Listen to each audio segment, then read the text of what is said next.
Tom Wolfe, and this is Wychwood Park in Toronto, and the house where Marshall McLuhan lived in 1965, the year he was suddenly transformed from an English professor with a handful of academic disciples into McLuhan, the seer of the 1960s.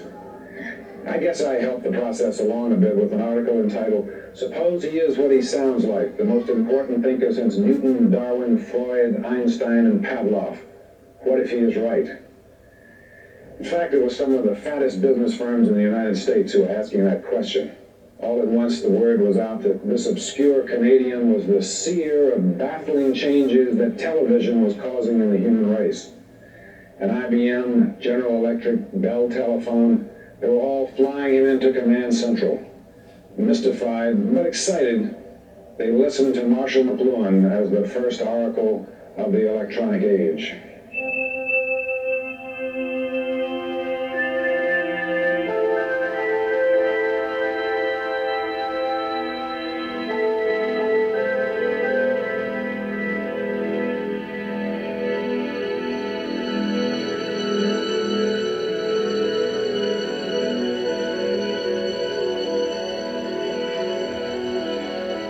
Medium is the massage, is a teaser, a way of getting attention. The title is intended to draw attention to the fact that a medium is not something neutral. It does something to people. It takes hold of them, it roughs them up, it massages them, it bumps them around, and as it were, chiropractically. Global Village is not created by the motor car or even by the airplane. It's created by instant electronic information movement. The global village is at once as wide as the planet and as small as a little town where everybody is maliciously engaged and poking his nose at everybody else's business. The global village is a world in which you don't necessarily have harmony. You have extreme concern with everybody else's business and much involvement in everybody else's life. It's a sort of Ann Landers column writ large. The way advertising is heading is quite simply into a world where the ad will become a substitute for the product, and all the satisfactions will be derived informationally from the ad, and the product will be merely a number in some file somewhere. Cool is evolving, hot is not.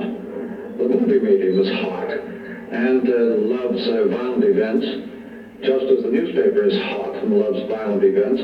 But the TV medium is so involving in the process of whatever's going on that it is cool, and when it handles war and the sufferings of war, it creates an audience involvement which makes war most untakeable. The medium is totally participant, uses the eye as an ear, not as an eye. Television is not a visual medium, it's an acoustic medium, and hence the participation is like music. Not like vision. Vision is detached. You stand back and watch, but you don't stand back and watch television. You're in it. The sequel to Canada's True, it's the influence of television. Now, Marshall McLuhan deals with it in terms of it being a high intensity, you understand, a hot medium. What I give for a large sock of horse manure. What do you do when you get stuck on a movie line with a guy like this behind you? Wait a minute, why can't I It's do just that? maddening. Is this a free country? Do you have to give it so loud? I mean, aren't you ashamed to pontificate like that? And the funny part of it is, Marshall McLuhan, you don't know anything about Marshall McLuhan's work. Really? I happen to teach a class in Columbia called TV, Media, and Culture. So I think that my insights into Mr. McLuhan will have a great deal of validity. Oh, do you? Yeah. Well, that's funny because I happen to have Mr. McLuhan right here. So yeah, just let me come over here, say him. Oh, I heard what you were saying. You know nothing of my work. You mean my whole fallacy is wrong. How you ever got to teach a course in anything is totally amazing. Boy, if life were only like this. As I say, I never knew whether I liked and approved of him or disliked and disapproved of him. And when I met him, it was the same thing, because he talked, only when everybody talks faster than I do. And I was always, I had great awe and respect for the rapidity of his brain and the creativity of that brain. His thoughts were not essentially political, but they were an effort to explain human behavior under the impact of a new technology. And I think some of the intuitions were those of a genius. I found him very endearing, personally. Partly because he was so cranky, like the White Knight in some ways, and I felt that he had somehow come, riding through this dark forest of media, surrounded with bits and pieces of apparatus that he'd invented, rather like the White Knight. One of the things that made other intellectuals uneasy about McLuhan was the fact that in the very moment his ideas about the media were first reaching the public, he himself was becoming a phenomenon of the media. Incidentally, it was McLuhan who created the term, the media. In about 6 months, in late 1965 and early 1966, he became one of the 3 most famous Canadians in history, along with Mackenzie King and Pierre Trudeau. But he never acted like a celebrity. From start to finish, he remained an intellectual monomaniac. I'm sure he loved all the publicity. I mean, after years of scraping by as a teacher with 6 children, he didn't mind being courted by the rich and the powerful and featured on television and the covers of the news magazines. But he was such a monomaniac that he even converted his own publicity into fodder for his theories. At the time I was working on my article about McLuhan, I was also supposed to do one on the topless restaurants of San Francisco. So I got the bright idea of taking McLuhan to a topless restaurant called the Off-Broadway. I remember we went there with the columnist Herb Caen and Howard Gossage, who was an advertising man who invented the Beethoven sweatshirt, among other things. Inside, we found ourselves in a cave full of businessmen in gray sack suits, attended by about 24 waitresses who were naked except for G-strings and spike-heel shoes. Caen and Gossage and I were speechless, but not McLuhan. He immediately said, "Well, they're not undressed at all." And I said, "They're not?" And he said, "Of course not. They're wearing us." And there you have McLuhan. His wit never came cheaply. It derived from one of his favorite scholarly loves, James Joyce. His new fans turned to his academic treatises, the Gutenberg Galaxy and Understanding Media, and found them cryptic and metaphorical. And they were difficult. Even in his newsletters, McLuhan's thoughts were anchored in a complex proposition suggested to him by the work of another Canadian, Harold Innes, namely that major new technologies are not merely used by a society, they change a society irreversibly. McLuhan felt they could even change the children of Europe and America into third worldlings. And we are the first post-literate generation, as it were. That is, we have bypassed the literate world of hardware and the lineal left hemisphere technology. We have bypassed it by moving once more again into the altogether world, the holistic world of the right hemisphere people, who are the third world people. So what is happening to our own children is we're watching them become third world. What does that mean? Well, it means that they feel much more groupy and trendy than they do private or goal-oriented. One of the big flips that's taking place in our time is the changeover from the eye to the ear. And most of us, having grown up in a visual world, are now suddenly confronted with the problems of living in an acoustic world, which is, in effect, a world of simultaneous information. So it's helpful to know the origins of the alphabet and of civilization and rationality in that sense, because we have come in the 20th century to the end of that road.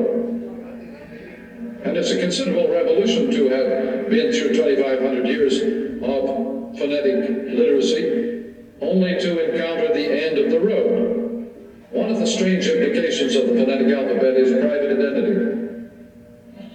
Before phonetic literacy, there had been no private identity.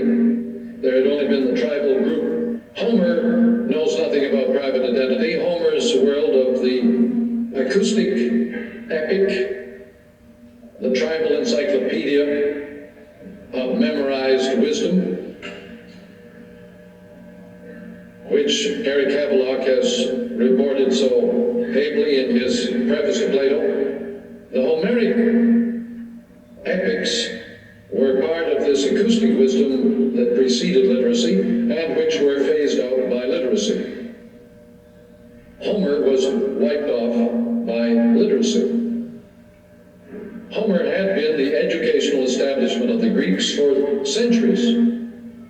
An educated Greek was one who had memorized Homer, who could sing it to his guitar or harp and perform it in public. He was a gentleman and a free man.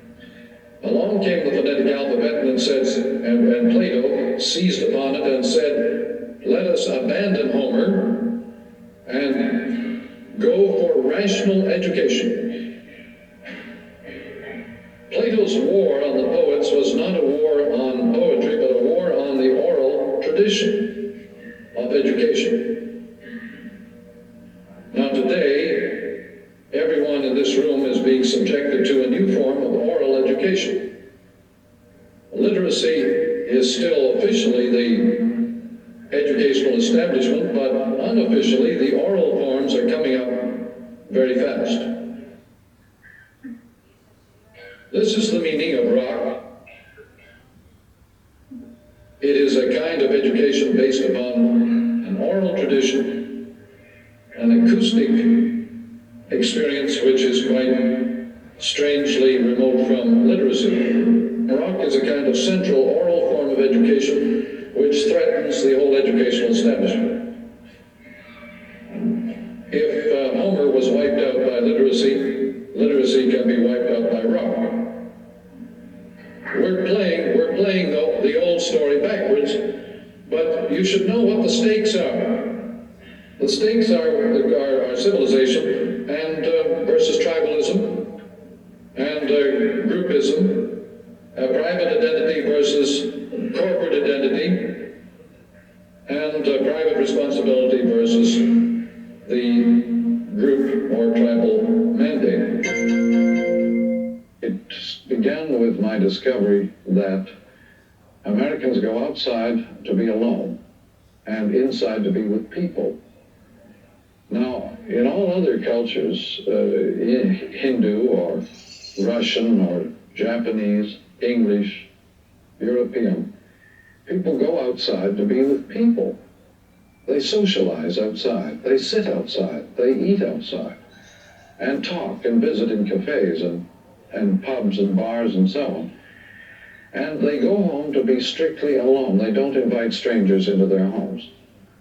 And in America, on the other hand, there is no privacy in the American home, and strangers are often entertained and welcomed.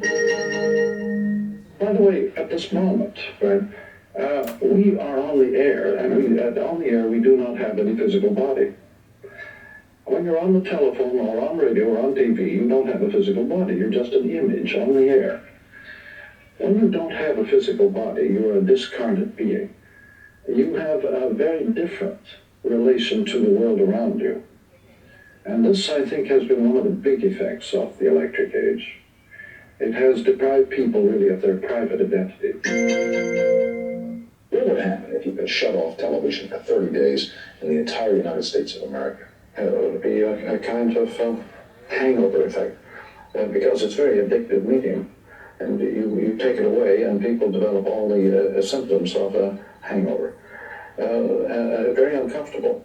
It was tried. Remember, a few years ago, 2 or 3 years ago, they actually paid people not to watch TV for a few months. I don't recall that, but I'm sure. It was in Germany. It was in Germany. It was in the UK, and they discovered they had all the withdrawal symptoms of drug addicts,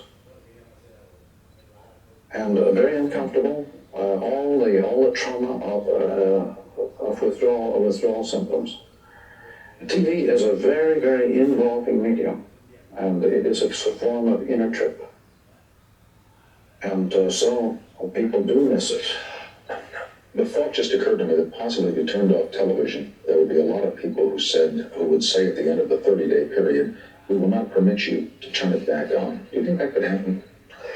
A great many of the teenagers have stopped watching television. They're saturated. Saturation is a possibility.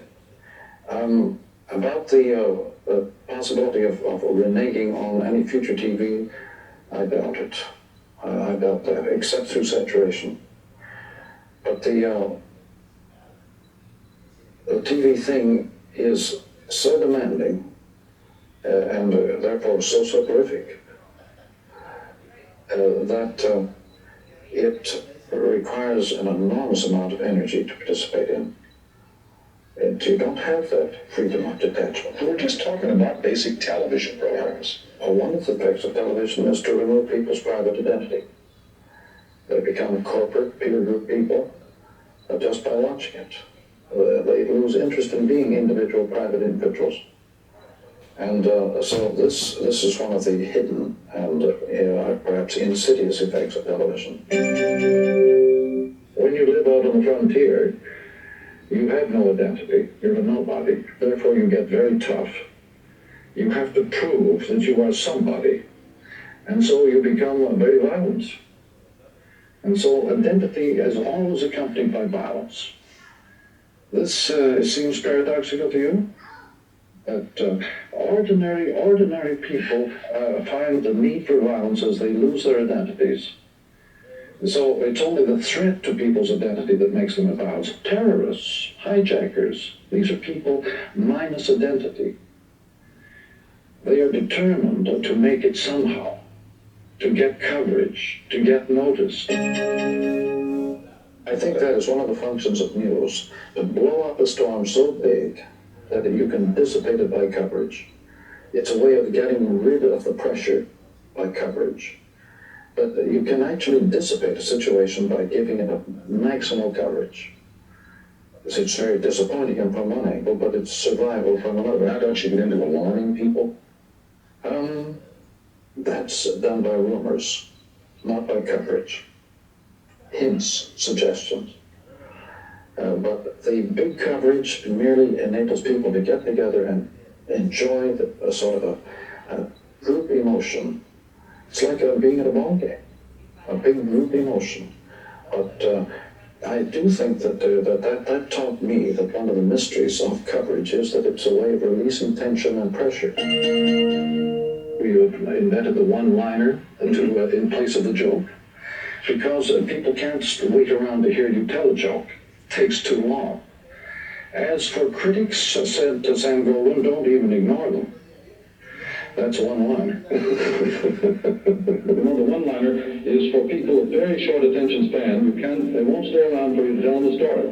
You have to work fast. You flip in with a single gag in one era and out another. And this is where it's at. Now, there's this one-liner about Zeus, who says to his fellow god, Narcissus, watch yourself. One of the big violence makers of our century has been radio. Hitler was entirely a radio man and a tribal man. And what does television do then to that tribal man? Well, I don't think Hitler would have lasted long on TV. Like Senator Joe McCarthy, he would have looked foolish. He was a very hot character, and like Nixon. Nixon made a very bad image on television. He was far too hot a character. Much better on radio or on the movies. Not bad on the movies, which would take quite hot characters. But Nixon was hopeless on TV. The characters who had arranged that debate and scripted every aspect of it had no understanding of TV. And they didn't even know that TV is not a debating medium. And they had arranged it as if it were a newspaper setup or a radio setup. They had no awareness of TV. With the breakdown in the technology, the audience finally got into the act. So, Professor McLuhan, if this debate had been arranged by people who, in your view, knew and understood television, how would it have been done? Well, this would take quite a while to explain, but it would be much closer to what we're doing right here. Chatting casually, spontaneously, without a script, and paying attention to what is being said. What those men said last night was merely to hold the audience on the image. It didn't matter at all what was said last night. The image was what mattered, and as anything that could hold the attention on the image was all that mattered, from the point of view of the arrangers. You are the proponent, of course, that television is a cool medium. Yes. Both candidates last night were programmed and costumed and made up precisely. And either candidate dared to present a policy that would have destroyed his image. Was one more cool than the other from a purely... No, they're both in a state of panic cool. They were terrified of making a false step. And they're quite rightly so. Why shouldn't they be terrified? Exactly. Why shouldn't they have all these conditions on television debate when they're running for the highest office and they want to control the environment? With the breakdown in the mechanism, there was the wonderful revelation of all the characters who had scripted the show. They came out into the open like something out of the woodwork and revealed that a stupid show had been put together very carefully, and by people who had no idea what the TV medium is about. Would you argue, Professor McLuhan, that the candidates would be better off not to debate than to debate in the manner in which they did? Of course. The candidates, they were standing in press-the-pants barrels and looking absolutely like some straight-jacketed characters, and absolutely the hottest type of medium you could imagine. Everything that the scripters and arrangers had done was hot stuff. They had no idea what the TV medium is made of. One thing I know, and I think other people know, is that when a politician goes on TV, he has to have charisma, or he's dead. And some people, charisma means looking like a lot of other people, like Crumcut. If you reassure people by resembling a lot of other people they know and approve of, you have charisma. But if you don't have a resemblance to a lot of other people who are socially acceptable, then you had better stay out of politics. Now, or you are just automatically eased out. Do you feel that the fact that you and I have enjoyed the rewards of literacy, that we are more protected against television than... Yes, John, I think you get a certain immunity. Just as you get a certain immunity from booze by literacy. The literate man can carry his liquor, the tribal man cannot. That's why in the Muslim world or in the native world, you cannot, booze is impossible. It's the demon rum. However, literacy also makes us very accessible to ideas and propaganda. The literate man is the natural sucker for propaganda. You cannot propagandize a native. You can sell him rum and trinkets, but you cannot sell him ideas. Therefore, propaganda is our Achilles heel. It's our weak point. We will buy anything if it's got a good hard sell tied to it. And so propaganda is the great big soft spot in the makeup of the literate man. McLuhan was very canny about the way he characterized his theories. For a start, he never called them theories. He called them probes. He pictured himself as a pioneer plunging into the virgin terrain at the outer edge of contemporary consciousness. He was opening up the wilderness so that later on the settlers, the more pedantic souls, could make something orderly out of it. But it was obvious to anyone studying his work that he was in fact constructing a quite elaborate and possibly far-fetched body of theory. For example, he hypothesized that the new media, especially television, had actually altered the sensory balance of the youth of the television era. Now, given the rather primitive state of the art of neurology, this was an unprovable proposition, but at the same time, nobody could disprove it either. So McLuhan was free to romp on, probing the terra incognita to his heart's content. As we're about to see, this business of having it both ways bothered his critics, even though they were always impressed by his daring and his originality. I read his work, and he really occupies a unique place in my mind because he's the only intellectual or artist or thinker who I've never been able to make up my mind about. I've never been able to decide whether McLuhan is the friend or the enemy. And I used to love half his ideas and to test the other half. And he also, I was incredibly vain in those years. I'm talking about the 60s more or less. And I used to have the secret suspicion that I was as bright as anyone alive.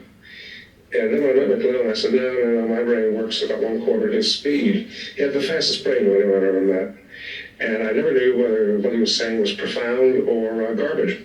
It was perfect for McLuhan to come up with a couple of those famous phrases like medium is the message and global village, because he thought associationally. And some of his perceptions are absolutely startling and remarkable. I mean, the medium is the message is one of the most useful remarks I think that have been uttered in the 20th century. And sometimes I say I've agreed with his perceptions, I thought they were remarkable. Others I just thought were arbitrary, that they had a mind that could think only in metaphors. And for that reason, he would make a metaphor, whether there was need for it or not, whether it suited not necessarily the facts, but one's intuition about the facts or not.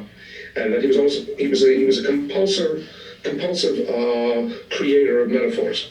You know, one of the questions in my mind is this man a genius, or is he a bit of an intellectual charlatan? And always, and I say this fundamental respect for the absolute brilliance and audacity of the man. And I think he was one of the first people to draw attention, at least to the public at large, to the idea that the structure of the medium actually imposed a structure on what was represented and altered the message, in other words. Now, of course, he converted this into a slightly oversimplified slogan in the medium is the message, and I don't think he ever felt that himself. But that was the slogan that was taken up. And I think what he meant by that, and I think that everyone now looking back would say this, was that the medium shapes the message. He had a maddeningly sort of gnomic style, and he leapt about and made sudden, abrupt, and often unfounded generalizations. And I think that I became maddened by the style as well as by some of the arguments. But I retain, as I still retain today, a feeling that he opened people's eyes and opened people's ears to what it was like to have eyes and ears. In simplest terms, I felt that what McLuhan meant when he said that the medium is the message is that content is irrelevant.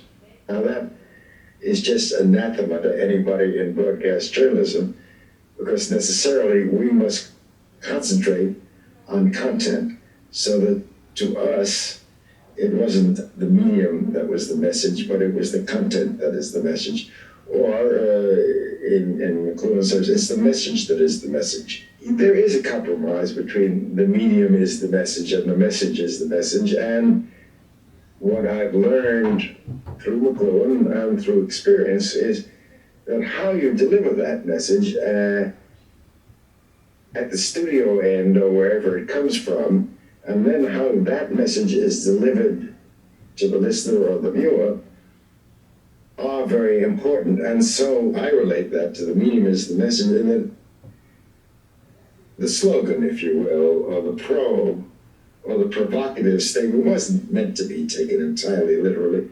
It was meant to remind us of something we all need to be reminded of, that our job is not done if we want to understand how clearly we are coming across.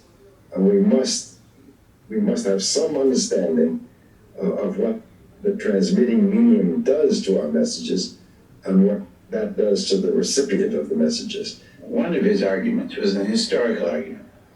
And it was essentially, Marx used to say that changes in the modes of production determine the movement of history.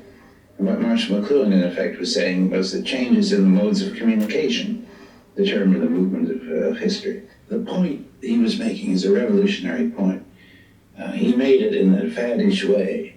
I once wrote somewhere that he seemed to be a very intelligent, very serious man who, for reasons of his own, one preferred to masquerade as a charlatan.